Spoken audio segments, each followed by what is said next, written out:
Disclaimer, this poem is going to be about Christmas, and I'm sorry if you feel like I've marginalized you. I didn't mean to do that. Bah humbug. Picture this. You are 5 years old. It's Christmas time at the mall, and you've just spent half an hour waiting in line just to sit on Santa's lap and tell him you want a pony, a puppy, a dolly, and a new set of siblings. But just before it's your turn to go, it happens. That's right. After having been peed on for the 11th time that day, Kris Kringle finally loses it. I have looked deep into your soul, Jimmy, and I see that you have been a very naughty boy. Coal will not be enough of a punishment. I shall send the Krampus after you this year. What, Santa? The Krampus, Jimmy. He kidnaps you, and then, far from home, he chucks you into a snowbank where he leaves you to freeze to death in the harsh winter night. Luckily, that never could have happened to me because my parents presented the truth about Santa Claus like they did my presents. Practically and efficiently, without wrapping paper, in clean, eco-friendly cloth bags. Clearly, my trademark cynicism and sarcasm may be traced back to my utterly deprived childhood when, at the ripe old age of 7, I decided that if I couldn't have Santa, no one could, and did my best to ruin the fantasy for everyone else. After a phone call home from my second grade teacher, my mother and I held a 45-minute-long debate, at the end of which we reached the conclusion that if Santa Claus ever came up again, I would just say, "My mommy asked me not to talk about that." In hindsight, though, it's probably a good thing that my parents didn't keep me satisfied on a diet of lies, because I definitely would have gotten addicted to the Santa Claus mythos. When I found out the truth, I would have completely lost it. I would have gone ballistic. "You're wrong! Santa is real! I met him at the mall 2 weeks ago! You were right there! I sat on his lap and told me about Rudolph! He even said, 'Ho, ho, ho! Don't fucking lie to me!'" Even without Santa Claus, I haven't missed out on much. We watch Christmas movies every year, namely the 1984 American comedy horror classic, The Gremlins. We still wrap up the house in lights, discover gifts, and stuff stockings on Christmas morning, and every year we lay down the back seats of my dad's red Toyota Prius and pack ourselves inside. My brother and I lie snugly in the back, a live conifer poking our faces and necks and seeping sap all over our hands, as we watch the great winter sky pass by above through the back windshield. Even with Santa absent in my life, I have still experienced the wild, infectious joy and childlike wonderment for which the holiday season is so famous. But if you're like most people, if you're like me, you may have found that as you grow older, Christmas has sparkled less and less. Holiday songs seem to pester you vapidly. Light displays feel less magical. Wrapping paper has lost its luster and tinsel doesn't have the same shine. The season of giving seems to have become the season of consumerism and controversial Starbucks cups. Even my ravenous greed has been tainted by my growing up pains, as the prospect of unpackaging my presents has gained a superficial air. This year, when my dad demanded to know what was on my wish list, first I said a new laptop. Then I changed my mind and asked for a sense of purpose instead. I mean, honestly, screw materialistic stuff like iPhones and cars and Red Ryder BB guns. If Santa existed, I'd ask him to wipe away my inevitable and crippling student loan debt.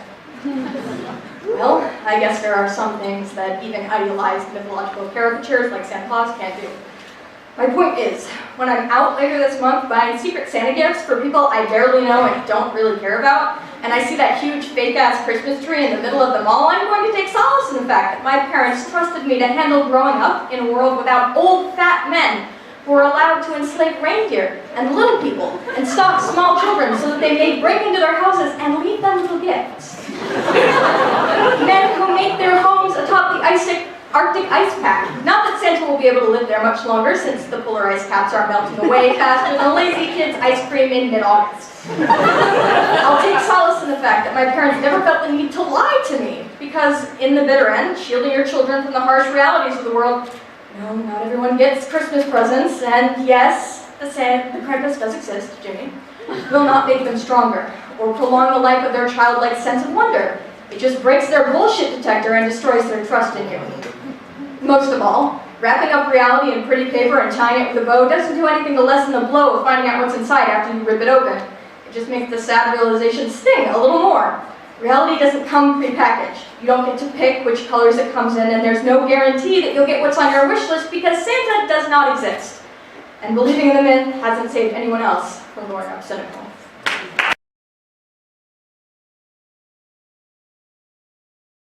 Okay, before Before I begin, I would just like to say, this is like more personal than I usually get with like the general public, so please be kind. All right.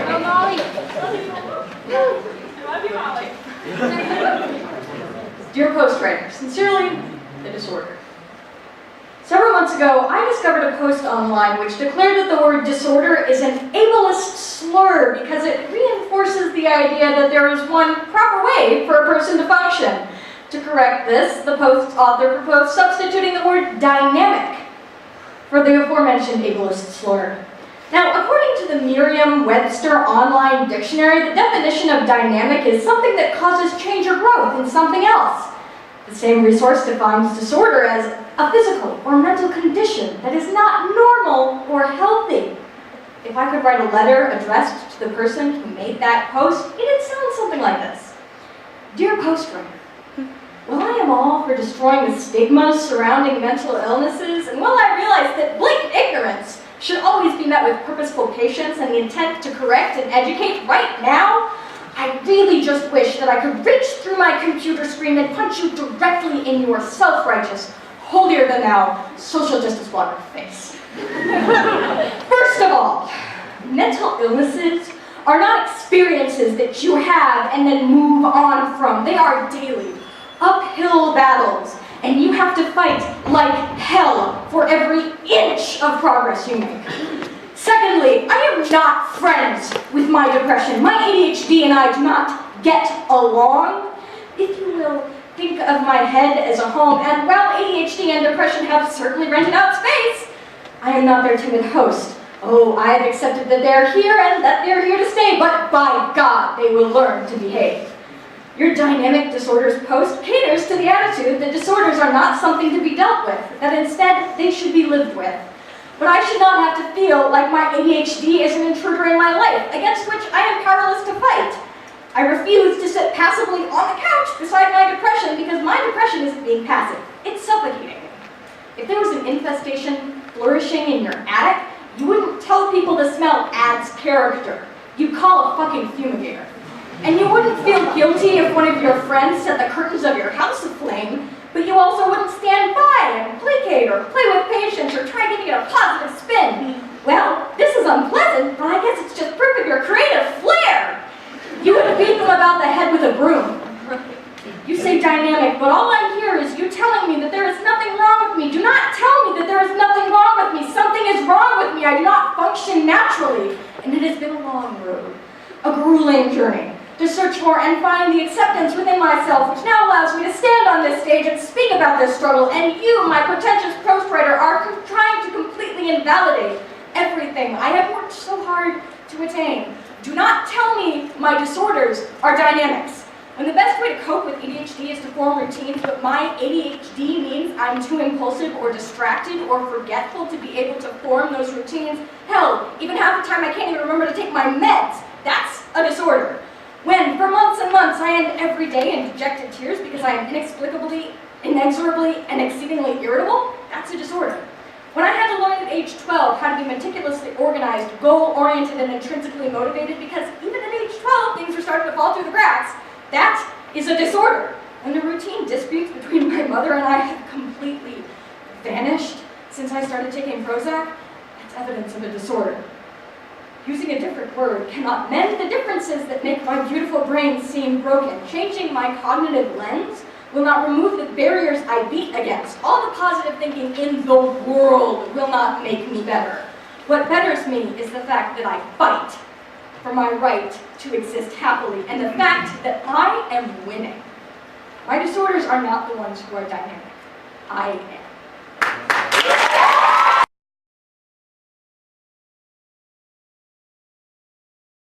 Alrighty, well, this wouldn't be PAM Slam if I didn't yell about feminism, so.